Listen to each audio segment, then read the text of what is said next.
นมตึกធំយើងមើលពីចម្ងាយ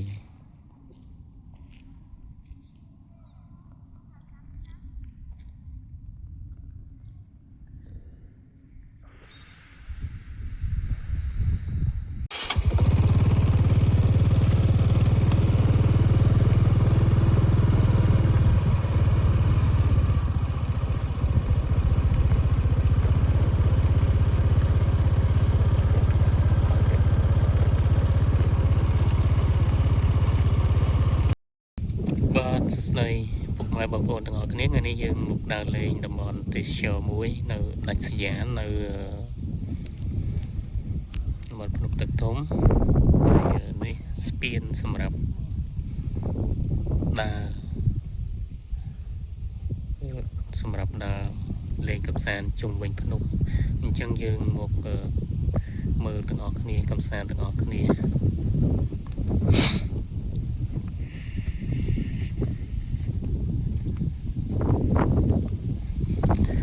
ហើយនៅទីនេះ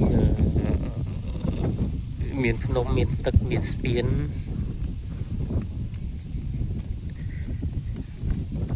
មានខ្យល់បរិសុទ្ធ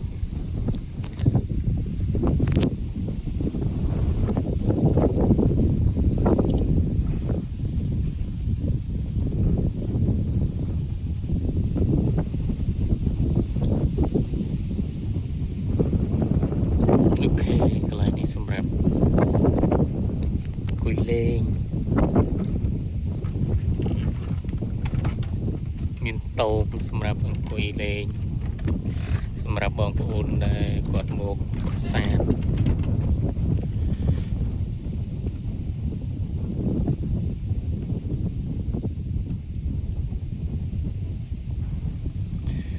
អូខេទឹកស្អាតមានខ្យល់បរិសុទ្ធមានទឹកមានស្ពានជាតំបន់ទេសចរណ៍វិញនៅតាមភូមិតាមស្រុក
អូខេ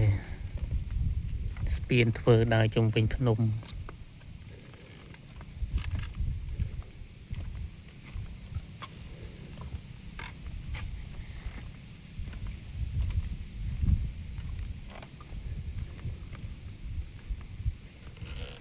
តំបន់ទេសចរណ៍នៅជាប់ព្រំដែន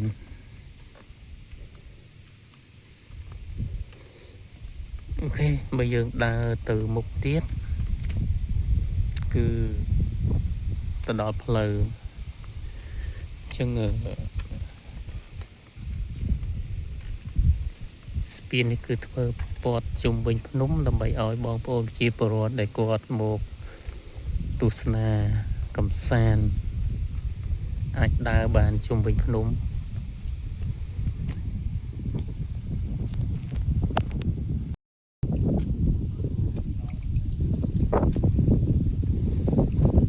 ខ្យល់បរិសុទ្ធពិតជាស្រស់ស្អាត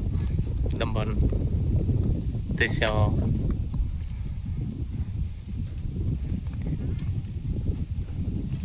មានភ្នំមានទឹកមានស្ពានមួយដើរជុំវិញពិតជាស្រស់ស្អាត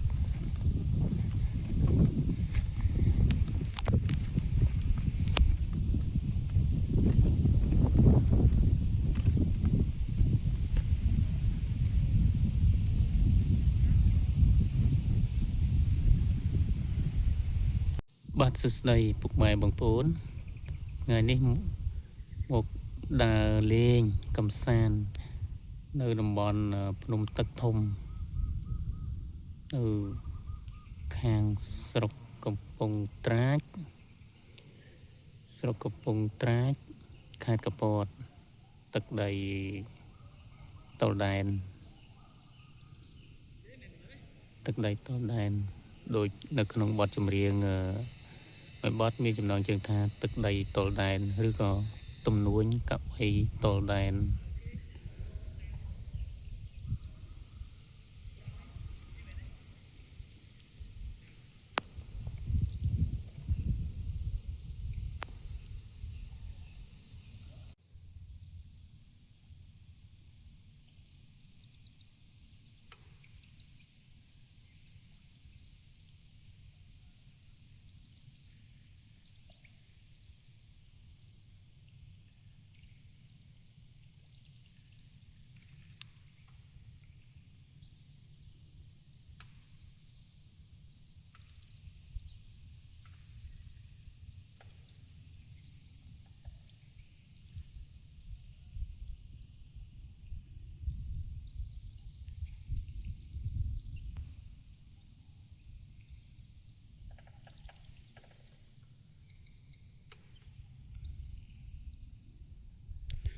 ស្ពានធ្វើសាងសង់ព័ទ្ធជំវិញភ្នំដើម្បីឲ្យបងប្អូនប្រជាពលរដ្ឋដែលគាត់មកកំសាន្តមកទស្សនាមកទេសចរអាចដើរបានជុំវិញភ្នំមានទឹកមានត្រីមានផ្ទៃទឹកស្មៅខៀវស្រងាត់ខ្យល់បរិសុទ្ធ